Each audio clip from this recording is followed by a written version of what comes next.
Baik Bapak Ibu, saudara-saudara yang saya kasihi dalam Tuhan kita Yesus Kristus, kita masuk dalam pelajaran di kita di hari Rabu 23 Oktober 2024. Tema kita masih sama, yaitu kesembuhan termasuk di dalam penebusan. Sebelumnya kita tunduk kepala, kita berdoa. Terima kasih Tuhan Yesus, kami mengucap syukur Tuhan ada di komunitas ini, komunitas berdoa berbahasa lidah. Kami meninggikan firman-Mu di tempat ini. Firman-Mu lah sumber kekuatan, sumber sukacita, sumber kesembuhan. Firman-Mu lah segala-galanya bagi kami. Pagi ini kami mau belajar firman-Mu. Kami percaya kami menerima sesuatu yang baru. Roh Kudus yang menolong kami untuk mendapat pengertian sehingga firman-Mu itu memberi dampak di dalam hidup kami. Dalam nama Yesus kami berdoa. Amin. Baik Bapak Ibu, saudara-saudara yang saya kasihi, sudah dijelaskan sejak minggu kemarin oleh pembicara-pembicara sebelumnya bahwa kesembuhan yang kita terima melalui karya salib itu satu paket dengan keselamatan, satu paket di dalam penebusan yang Tuhan Yesus lakukan. Bahwa saat kita menerima Yesus sebagai Tuhan dan Juru Selamat, kita tidak hanya menerima keselamatan kekal, tapi juga seluruh berkat rohani yang ada di dalam Kristus Yesus, termasuk di dalamnya kesembuhan. Mungkin bisa kita ibaratkan seperti saat kita membeli laptop atau handphone ya, membeli handphone contohnya, handphone itu tidak hanya digunakan untuk melakukan panggilan saja ya. Tidak hanya bisa digunakan untuk menghubungi seseorang, telepon, tapi juga ada banyak perangkat-perangkat lain yang bisa kita gunakan. Kita bisa chatting ya, kita bisa bekerja dari situ, kita bisa foto, kita bisa buka internet ya. Ada banyak fitur-fitur lain, perangkat-perangkat lain yang tersedia. Waktu kita beli laptop ya, ada banyak perangkat lunak di situ. Kita bisa ngetik pakai Word ya. Kita juga bisa bikin bagan pakai Excel. Ada banyak yang mungkin kalau kita telusuri lebih jauh fungsi-fungsinya. Seperti saat dulu saya masuk kantor ya. Dulu tidak terbiasa dengan Excel ya. Tapi begitu setiap hari mulai digunakan, selain Excel bisa lihat ada perangkat lain seperti PDF file, snipping tool, bisa Zoom, bisa Teams ya. Seperti itulah kita menerima satu paket karya salib yang dahsyat dan ajaib dan luar biasa di dalamnya. Segala berkat rohani, kuasa, kasih, otoritas yang ada di dalam Kristus Yesus itu kita terima komplit, lengkap, sempurna melalui karya salib. Lalu kenapa kemudian banyak orang sulit menerima kesembuhan? Meskipun kesembuhan kita terima secara sempurna melalui karya salib.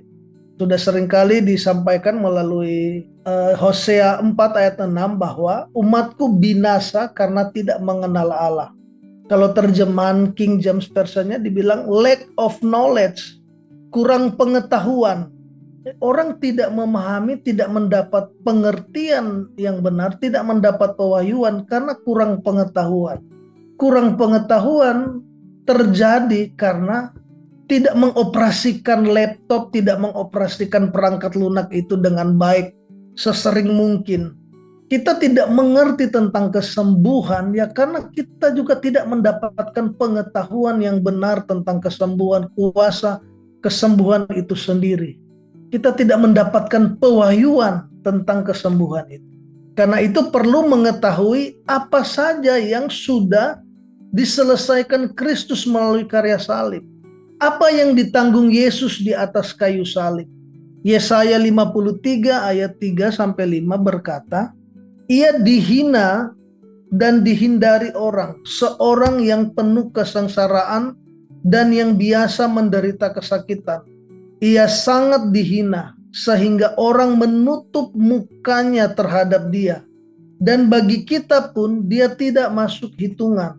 Tetapi sesungguhnya penyakit kitalah yang ditanggungnya dan kesengsaraan kita yang dipikulnya. Padahal kita mengira dia kena tulah, dipukul dan ditindas Allah. Tetapi dia tertikam oleh karena pemberontakan kita. Dia diremukkan oleh karena kejahatan kita. Ganjaran yang mendatangkan keselamatan bagi kita ditimpakan kepadanya. Dan oleh bilur-bilurnya kita menjadi sembuh. Matius 8 ayat 17 juga menegaskan bahwa hal itu terjadi supaya genaplah firman yang disampaikan oleh Nabi Yesaya. Dialah yang memikul kelemahan kita dan menanggung penyakit kita. Kemudian 1 Petrus 2 ayat 24 juga berkata, ia sendiri telah memikul dosa kita di dalam tubuhnya di kayu salib, supaya kita yang telah mati terhadap dosa hidup untuk kebenaran. Oleh bilur-bilurnya kamu telah sembuh. Wow, luar biasa ya 3 ayat tadi. Kalau ini direnung-renungkan, luar biasa yang bisa kita lihat. Bahwa melalui karya salib, Kristus Yesus menyembuhkan seluruh penyakit kita. Sakit penyakit yang dimaksud di sini adalah semua sakit penyakit tanpa terkecuali. Apapun bentuk dan namanya. Mulai dari penyakit yang dianggap ringan seperti flu, batuk, masuk angin, sampai dengan penyakit yang dianggap berat dan mematikan. Kalau saya renungkan sejak kemarin bahwa ini hanya soal nama saja.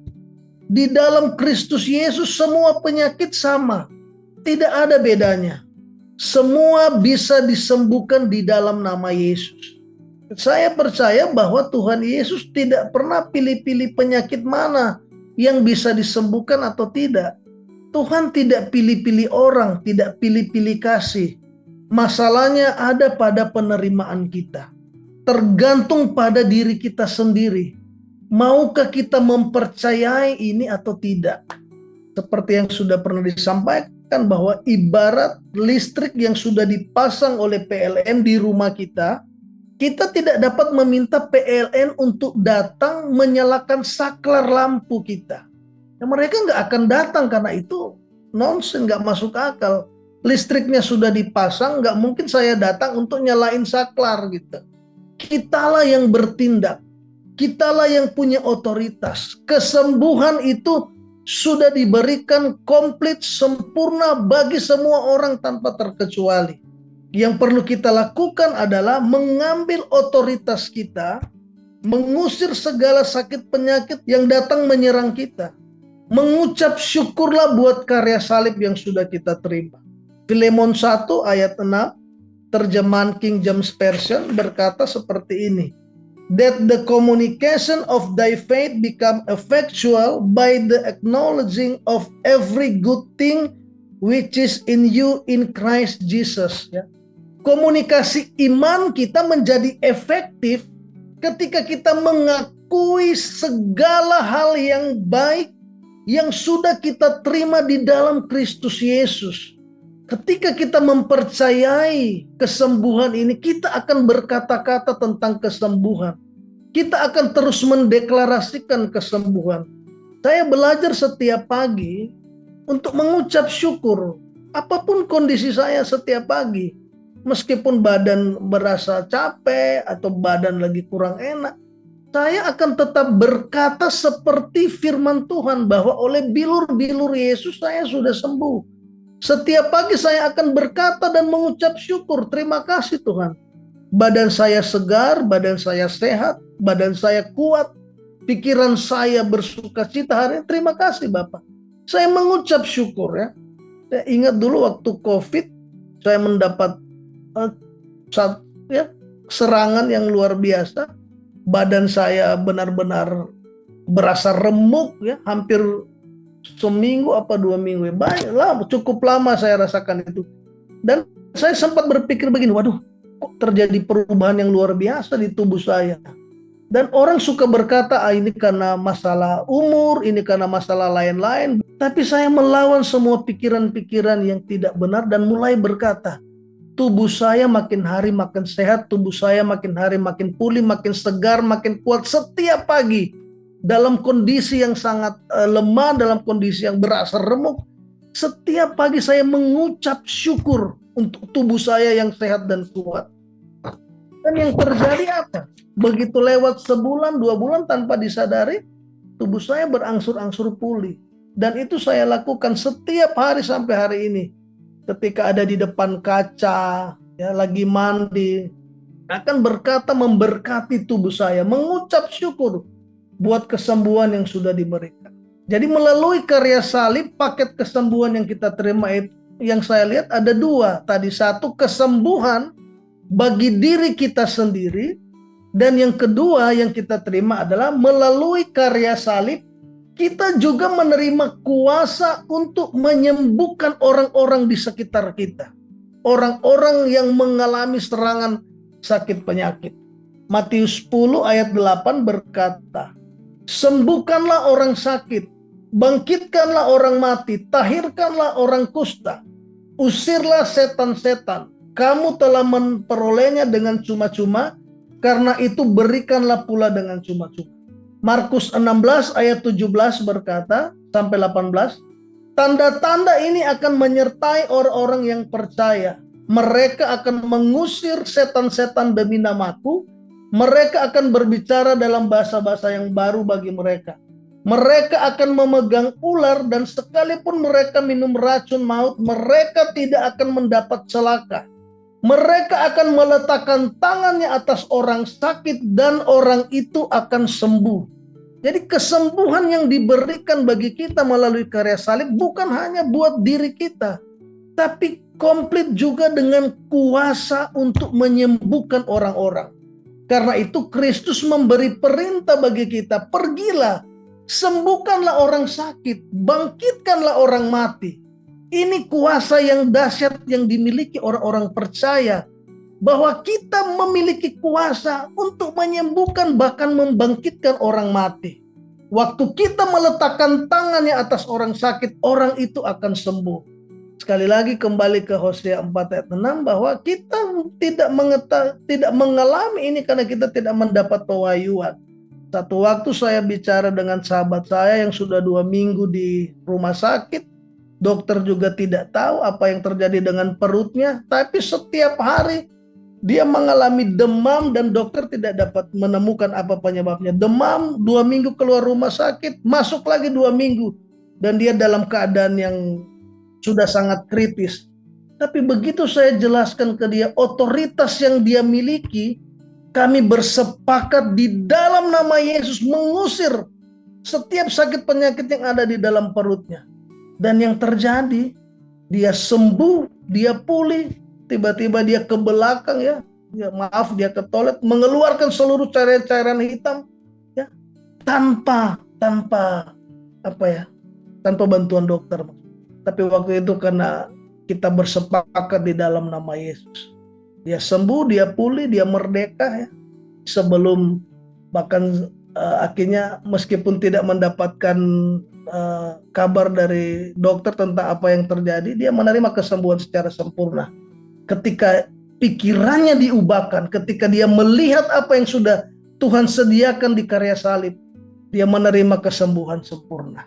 Tuhan memberkati kita semua. Terima kasih buat Bapak Ibu yang sudah mendengarkan pelajaran di hari ini. Kita bertemu lagi pada pelajaran di besok hari. Tuhan Yesus memberkati.